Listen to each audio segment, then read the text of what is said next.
I'm doing a book review, and the book I want to review is Rockinghorse by William W. Johnstone. Now, William W. Johnstone, I believe, was mostly known for his Western novels. He was also very well known for a series of post-apocalyptic novels called the Ashes series, but he's also written quite a few horror novels as well, and this is one of his horror novels. Now, I'm really not sure how well known this book actually is, because the guy has had to have written like at least 100 books, so since he's written so many books, I'm sure some of his books have probably fallen into obscurity, and and also on Amazon, this book literally only has 3 reviews on Amazon. But I do believe you can get this book off Amazon, but I don't think you could get this in like any mainstream bookstore or anything. Like, I really don't think you could get this at Barnes & Noble or anything. Maybe I'm wrong, but I actually got this book from my aunt. This used to be my aunt's book, but she let me have it, and now Rockinghorse was published in 1986, and this has got to be one of the most batshit crazy horror novels I've ever read in my life. Like, this book, like, literally has just about anything you can think of. You got a haunted house, you have a rocking horse possessed by the devil, you have ghost children, you have psychics, you have a satanic cult, and I shit you not, you even have Bigfoot creatures in this book. But literally everything I just mentioned, it's not like it just jumps out in the book randomly. Like, everything I just mentioned actually does kind of work in context of the story, and and the story itself is pretty much batshit crazy. But the thing that I actually think is pretty brilliant about this book is the book is well written enough to where you actually buy the story despite how batshit crazy it actually is. Like, and the characters in the book are actually really well written characters and are actually very believable, despite, like I said, despite how crazy the plot actually is. The characters in the book are believable enough where you actually buy the story, and like I said, I think that's what makes this book so brilliant, because if it wasn't for the fact that this book is so well written,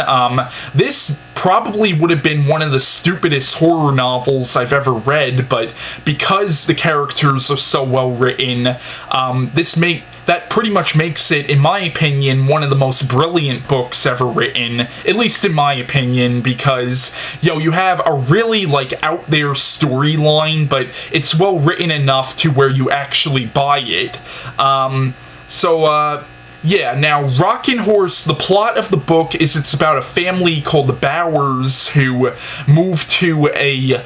mansion down in Georgia because, like, the father in the family, who's a lawyer, his grandmother owned a mansion down in Georgia, and what happens is they go down there, and the mansion is, like, surrounded by all this woods, and it's pretty much in the middle of nowhere, and there's, like, a small town right by it, but,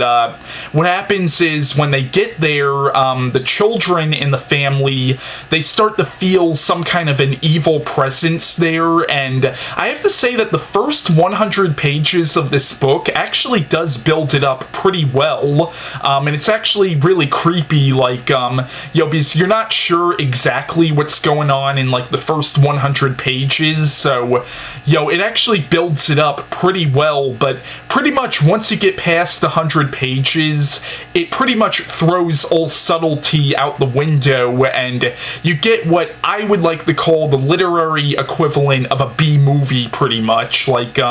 it turns out that the house is haunted, and there's a rocking horse in the attic of the house, which is actually possessed by the devil, and, and the rocking horse is actually alive, and it turns out that the house is actually alive as well, and what happens is, like, it turns out that there's this satanic cult who are living in the woods, and it turns out that they know about the supernatural stuff that's going in the house, and the house is actually given the members of this satanic cult some supernatural powers, and you also, it turns out that there are also these creatures in the woods called the rejects, which are basically like these Bigfoot-like creatures. So the book has almost anything you can think of, and what happens is, like, what happens is a few other families who are friends of theirs end up going down there, not realizing what's going on because they have no way of contacting the families, so they have no way of warning them not to come down there. So you get other families who come down there to visit them, but they end up getting trapped at this mansion, and it's a really weird book, but